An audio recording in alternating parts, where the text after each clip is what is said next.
New beginnings. I'm going to introduce to you tonight Melissa Scheller. She is the new director of New Beginnings in Hickory, and she's going to share the work there, the need there, and like I said, the purpose of this is to make us aware of things going on in our community and the need. And I have some stuff there in your bulletin. So Melissa, thank you for coming with us. Thank you for being with us. So you take your time, and we'll have, after she speaks, we'll have some Q&A. Yeah, thank you so much for having me. I was just sharing at my table, I'm the new girl from Arizona, and that rain coming down, even driving out here, is kind of different. We don't see a lot of that in Arizona. I was in the Phoenix area, but we've been loving it here. I moved here with my husband and my dog, and just loving the big trees and the green, and the change was really a great change for us. A little about me, probably for about 20 years I've worked with vulnerable populations, started out a small nonprofit, a pregnancy resource center in a very small town in Arizona. From there worked with homeless at the Phoenix Rescue Mission. It's the biggest rescue mission in Arizona, to a big, large men and women's campuses serving the homeless, but primarily again, those suffering and struggling with addiction. Most homeless folks have substance use problems. And then got involved with prison and jail ministry. And interestingly, that really isn't my background. I've never known anyone that was incarcerated. But somehow I just got attracted to it and asked the Lord one day, what do you want me to do next? Had some space in my life, and served with the prison ministry there in Arizona too for about 6 years. So again, kind of the same folks. Many people in prison or in the jails are also struggling from addiction. So it's been this journey of working with people that, very broken people, very traumatized people. And it's been an honor to just come alongside them, because my background I just don't have that in my background. So I bring a little something different, even though I'm very close to the issue, I don't have the issue. And so in some ways I think it gives me a little bit of a different approach. There's maybe a little strength that I have in a different way, that I can come alongside people. But anyway, so back to Arizona, my husband and I wanted to move, and we had been looking in Virginia a little bit. We had been here to North Carolina and looked around, and I said, well, why don't I try to find a job before we just move? We were ready to move. We would have done it without a job. So I looked and found the executive director position at New Beginnings, Hickory, and I applied. And one of the nice folks that interviewed me is Sarah, sitting right back here, and she grilled me on a Zoom interview, I'll tell you. But no, I guess they liked me well enough to tell me to come out, and so they flew me out. And we had a great meeting. They said, we like you, and I said, well, I like y'all. So let's make this happen. And that was I came in on a Wednesday. Thursday I had the job, and I had scheduled several more days, thinking, well, if I don't like them, I'm going to stay in town anyway and look around more in North Carolina. But anyway, so, I had the job, and it was Thursday, so I thought, I'll go to Blowing Rock. So I did. I went up there and looked around and hiked, and it was really fun. So then I'm like, Lord, I need a place to live. And so I'm driving around, and I kind of got a little nervous because the housing market feels a little tight here. And with my crazy dog I need a fenced yard, and a lot of times, houses here don't have fenced yards. And I'm driving around, and I'm like, Lord, really, I need a house.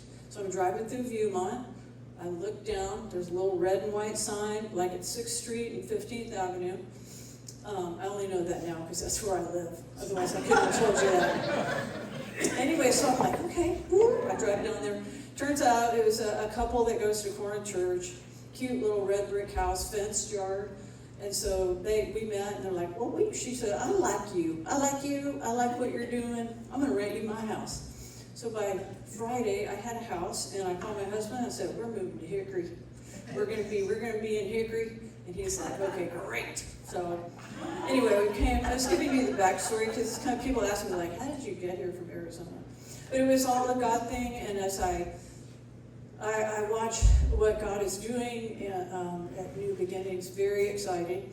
New Beginnings kind of fits all of those folks that I've served throughout my life. And it's a men's sober living facility. It's a 12-step based working program, long-term residential. So I say all that because the problem of addiction, and Josh will share with you probably too, it's a very difficult, very complicated problem. So the wisdom of our board, the way they have designed New Beginnings, gives men a place to live out long-term, 6 months, a year, 18 months, even 2 years if that's what they need, to really learn to live life completely differently. Many of them come from backgrounds that you and I probably can't relate to. Just an example, one of my guys grew up in an addictive home. Both of his parents were addicts. He was using, I think, by the time he was 12. And, his life, that's how his life started. That's what he lived. And I'm sure his home was very chaotic because I have to stay on him all the time about keeping his room clean. I think it's something he probably never didn't. What do you mean clean my room? Why? What am I going to do that for? But back to our program. So long-term residential, therapeutic in the sense that our men attend 5 AA meetings a week. Some of those are in our building, and others they go out to meetings to start integrating back into the community. That part of the program where they're meeting other folks that are on the same journey but have been successful at walking out of it and living out of it, 5 years, 10 years, 30, 40 years of sobriety, it gives our guys a lot of hope. The other thing that the guys are required to do, they have to work full-time, and then we charge a program fee, so they're paying to live with us. It's $175 a week, and that includes their food. We provide 5 home-cooked meals during the week. Love to have churches bring in a meal, by the way, just saying. And so we do that 5 days a week. They're kind of on their own on the weekend. They have a curfew. During the week, it's 10 o'clock at night. On the weekend, it's 11 o'clock at night. So it's a structured environment that does give them some freedom, and yet there's a lot of accountability with that structure. And then we do random drug tests. We can drug test them at any time. They have no expectation of privacy, and by that I mean I can search any of their rooms at any time, and we do on occasion. But the beauty of it is the men that come to us they're wanting the structure. They've gotten to a point in their lives where they know they've got to do something very different, or quite frankly, it's a matter of life and death for most of them. And so I was just talking to the gentleman back here that he sees a lot of people over near the soup kitchen, CCM. And our guys that we accept typically come from another program, like a 30, 60, 90-day recovery program. Because one, I need to be able to verify their sobriety to bring them into our community. But they have to have a level of stabilization to be able to hit the ground running to go get a job. While there is some structure, I mean, they can be out till 10 o'clock at night and, signing in and out. A man that's just a week sober, coming out of a detox situation or something like that, typically is just not prepared. So those are the kind of men that I'm looking for. I get a lot of referrals, again, from other organizations. And then I interview them, and I'm looking to see if they'll fit our community. That's been one of the things I've been very focused on, is I do want to build community, because we know that community is the way we have to live. Whether you're an addict or whether you're just us, right? We need community around us, so I try to be very careful about who I bring into our community. I frequently get calls and they'll say, do you have a bed? And I don't think that way. And the beauty of being a nonprofit is I don't have to think that way, because, and our board says too, I'm not under a mandate to get all my beds filled so that we can charge a fee. It's not about that. It is about a man that's ready to make a change in his life, and if I think he'll be compatible with the other men that are there. And I tell my guys sometimes, I'll say to them, you have to push me a long way to make me kind of get mad. I said, but you start messing with somebody's sobriety in the house, or somebody that's acting out and affecting everybody else, that's when you'll see Mama Bear come home, because it's very serious. So just careful about who we bring in. I've got 11 guys right now. It's going really well, praise God. I think it is really the Spirit of God, to be honest, working in the house. We're not specifically a Christian ministry, but if you're familiar with AA principles and guidelines, there's certainly an openness. They have to be open to God. They have to be open to a higher power. Many of our men are Christians. A lot of people's higher power in North Carolina is Jesus. So, but it's really just very exciting to watch the ones that are searching and seeking. I've got a couple young men who said, I never prayed. I didn't even know what that meant when I first came here. And another young man, pretty much from kind of a intellectual, had been raised in a family that they just didn't believe in God. It was dumb, it's not science, or that kind of thinking. And he's really, really pressing into finding out what the spiritual part of the AA program is. So it's super fun. It's really interesting to watch and to pray over that and be a part of that journey. We're a 20-bed facility, and if you've ever, I'd love to have you all come and visit. It's super fun. But we've got two very nice buildings. The back building, I will have 6 more beds coming up shortly, and we're getting some painting done. And I'm introducing a new program. It will be kind of an advanced program, men that are much farther along their path of sobriety and don't require quite as much accountability. But there still will be accountability because they'll be with us. But probably 15 to 16 men in the building would be pretty full for us. But I want to offer this opportunity to as many people as we can provide it to. It really meets the needs that we're seeing. Addiction is very difficult. It requires long-term effort and support and teaching to help someone, like I said, to really turn their life around, to live a very different life. Many of the things the guys are doing, they've never done before. Part of my new program that I just rolled out, I call Fit for Service, and it's kind of a simple program over 6 months, just doing 6 different content areas, 1 class a month. So we taught emotional sobriety.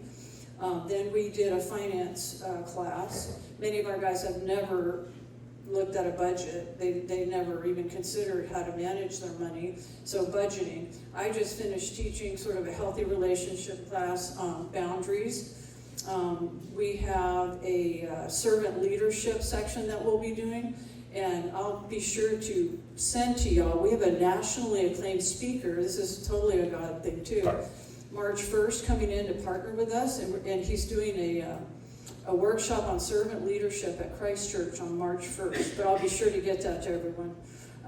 But servant leadership, and then we're doing an anger management, and then finally there's some chapters in the big book called the Lost Chapters, and they deal specifically like with family, with employers and things like that, so we'll teach a section on that. But it's been so interesting to watch these men hear concepts that they have never heard before. Again, a lot of this is from their background, or lack of education, lack of experience. But learning all these things that maybe some of us learned growing up in our families, it was kind of a natural part of our growth and development. Many of these guys just have not had these things, experiences or teaching to know how to integrate into society. So our goal is to not only get them sober, because that's a huge change in and of itself. I frequently get asked as a woman, are you scared to be there? It's all men, I do have another woman staff member, but I'm not, because what I found working with people coming out of jail and prison is that they're not the same people that they are when they're using drugs or alcohol. They're normal, stabilized people for the most part. So again, just amazing to watch, amazing to be a part of their journeys, and I probably could go on, but I think that gives you a pretty good flavor for what we're doing. But did you want to do questions right now or after? Okay. Are there any questions you have? Yes, ma'am. The men that stay there, say one of them backslid, do you put them out or do you let them stay?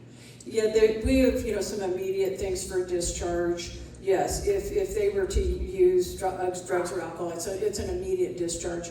And depending upon the relationship we have with them and what's been going on, I'll build a pathway back for them potentially. If the relationship hasn't been going well, it's been difficult, then I won't build a pathway back. But yeah, they're immediately discharged if they use drugs, if they were threatening or disruptive to staff or other members. There's a number of things I can ask them to leave immediately. Yeah.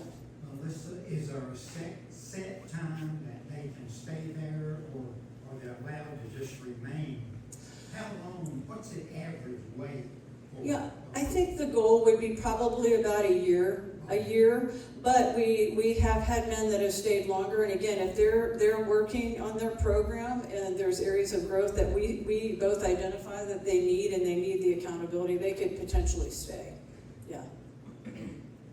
How do they get to work? Oh, thank you for asking me that. We provide transportation, and that gets a little tricky sometimes actually. The transportation piece is interesting because people that come out of addiction or like prison and jail, one of the major barriers to being successful, just getting their lives going, is transportation. Love Hickory, love the big trees, love walking my dog, but this is not a very transportation-friendly place, right? I mean, you can't really ride a bike. I think that the bus, I don't know, from what I understand, very limited hours, and it wouldn't get any of our guys to work where they were. They have to live within 10 miles or work within 10 miles of our building. But we transport them to and from, and then some of our men do have vehicles, and that's helpful when they do. So, yeah, we need a couple drivers now and then if anybody's interested in driving a couple hours a week. How are you funded? So we're a nonprofit, so we're funded by donations. And we're working on securing more grants. In fact, we hope to get a newer van through a grant we're applying for now. But yeah, funding is donations. So the beauty of being a nonprofit funded by donations is we don't have to follow anybody's rules or guidelines like the government or anything. The other challenge is we have to raise the money. So yeah. So no women's house. Well, Sarah on our board. Sarah has something to tell us. Well, we would love if she did. That is part of the vision. Yeah, it's certainly a priority. It's obviously going to be a long term, just given the cost and trying to get something like that up and running, but it is absolutely the vision of the board at the end of the day. And Melissa will be a great help with getting us there. Yeah, there's a need there too, of course. Right. Yeah. Praise God for Safe Harbor with what they're doing. So. Where is your building? We are right on Main Avenue, right next door to WHKY and that U-Haul right there. Y'all probably drive right by us and you don't even notice us. Yeah, the sign's up there. Well, thank you so much and appreciate you listening and learning about us. So, thank you.